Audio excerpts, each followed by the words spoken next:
Program Transisi Tahun 1 2021. Program Transisi Tahun 1 2021.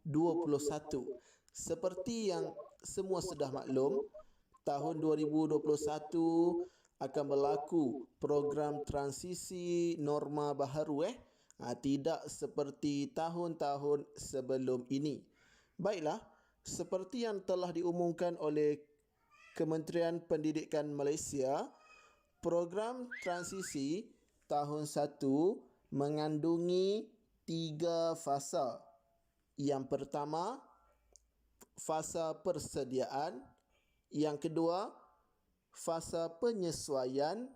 Dan yang ketiga, fasa kesediaan. Dan ketiga-tiga fasa ini akan bermula mulai 11 Januari 2021 dan akan berakhir sebelum cuti pertengahan penggal pertama, iaitu pada 25 Mac 2021. Baiklah, kita tengok fasa persediaan terlebih dahulu. Fasa yang pertama ini akan bermula pada 11 Januari dan berakhir pada 19 Januari. Dan garis panduan persediaan yang perlu diikuti ialah kesediaan pihak sekolah, kesediaan ibu bapa ataupun penjaga dan kesediaan murid itu sendiri. Baiklah, fasa persediaan. Dari segi persediaan di sekolah, ibu bapa dan murid-murid bersedia sebelum sesi persekolahan bermula. Bagi pihak pentadbir perlu melengkapkan diri dengan pengetahuan dan pemahaman mengenai program ini, melakukan perbincangan dan penyelarasan program, memberikan taklimat kepada ibu bapa ataupun penjaga, kerjasama dengan pihak PIBG dan ahli lembaga pengurus sekolah, dan melakukan pemantauan serta penilaian. Guru perlu melengkapkan diri dengan pemahaman dan perancangan pelaksanaan program ini. Kemudian, mengetahui perkembangan kanak-kanak ataupun ilmu berkaitan perkembangan kanak-kanak serta melengkapkan diri dengan kemahiran mengurus dan berinteraksi dengan murid.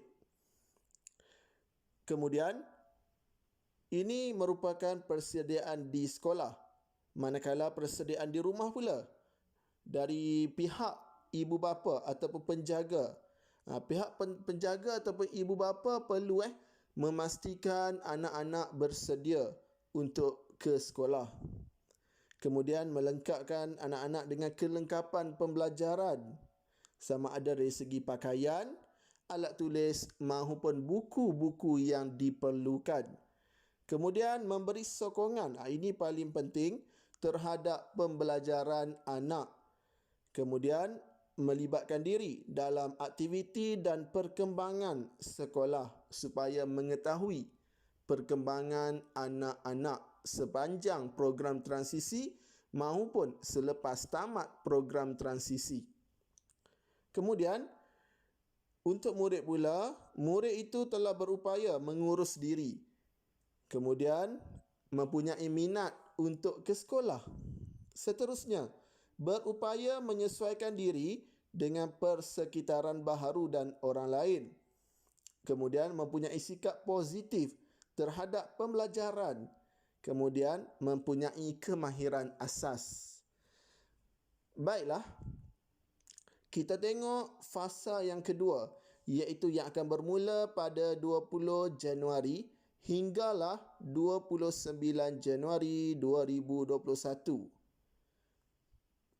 Baiklah, objektif fasa ini yang pertama, menyesuaikan dengan keadaan dan persekitaran sekolah, membina hubungan baik dengan rakan dan guru, membina keyakinan diri untuk berkomunikasi dan melibatkan diri secara aktif dalam aktiviti pembelajaran. Baiklah, untuk fasa yang kedua iaitu fasa penyesuaian, mempunyai pengisian harian sebagainya yang telah diaturkan mengandungi 6 pengisian harian, iaitu rutin kelas selama 30 minit, perbualan awal selama 30 minit, aktiviti fizikal selama 30 minit, aktiviti pembelajaran selama 1 jam atau 60 minit, aktiviti sesuai kenal sebanyak 120 minit ataupun 2 jam, manakala rehat selama 20 minit. Baik, kita tengok satu persatu dalam pengisian harian.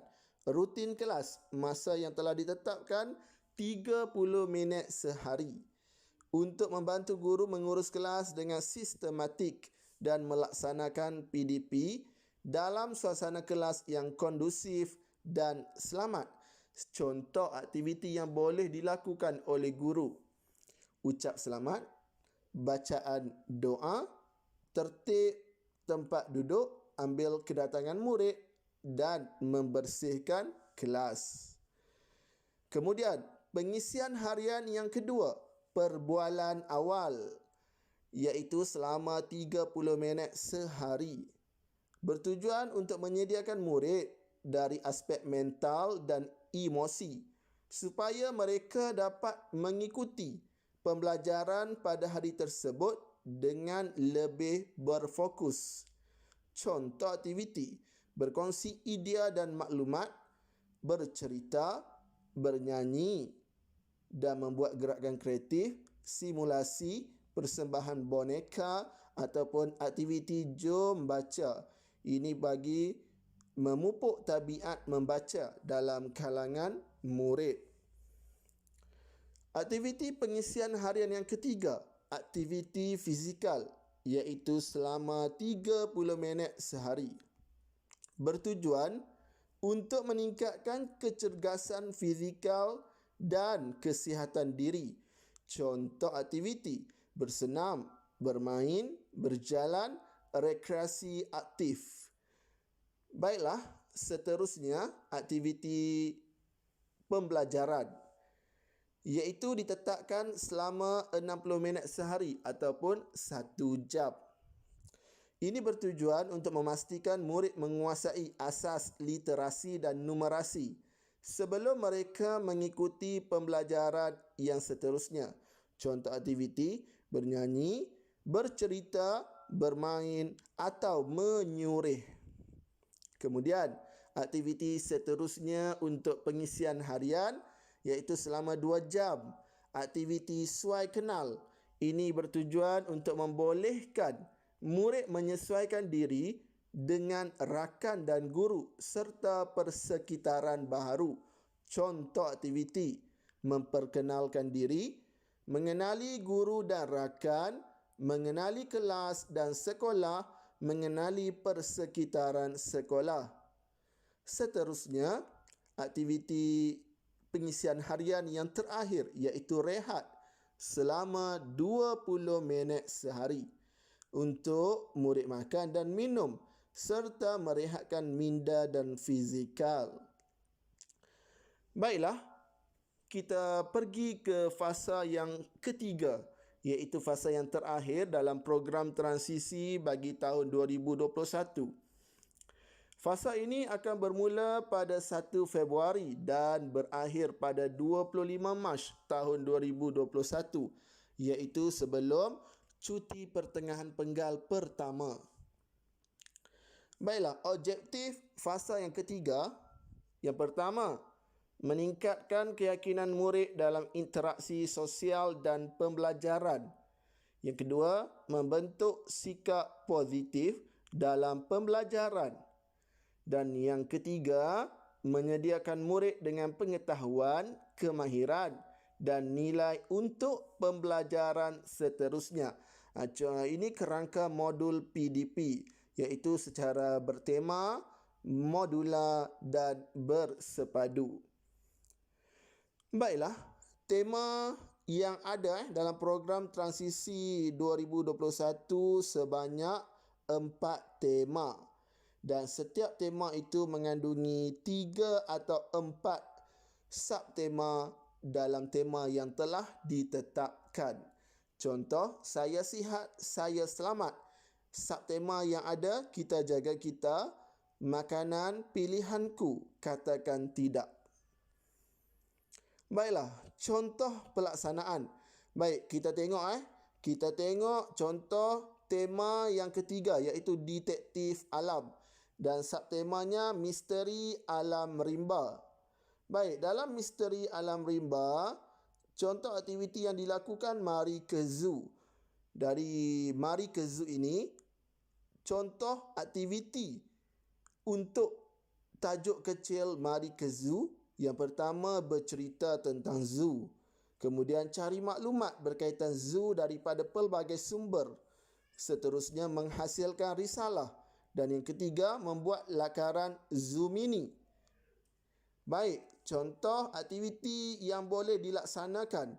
Bercerita menggunakan buku cerita, bersoal jawab, baca bersama, lakonan, nyanyian lagu dan menghasilkan buku cerita. Baiklah, setakat ini sahaja dulu perkongsian saya mengenai program transisi tahun 1 2021. Diharapkan perkongsian ini dapatlah membantu para guru, para ibu bapa dan pihak sekolah untuk memastikan kejayaan program ini, dan kita semua perlu bekerjasama demi memastikan anak-anak murid berjaya dalam program ini. Semoga kita berjumpa lagi dalam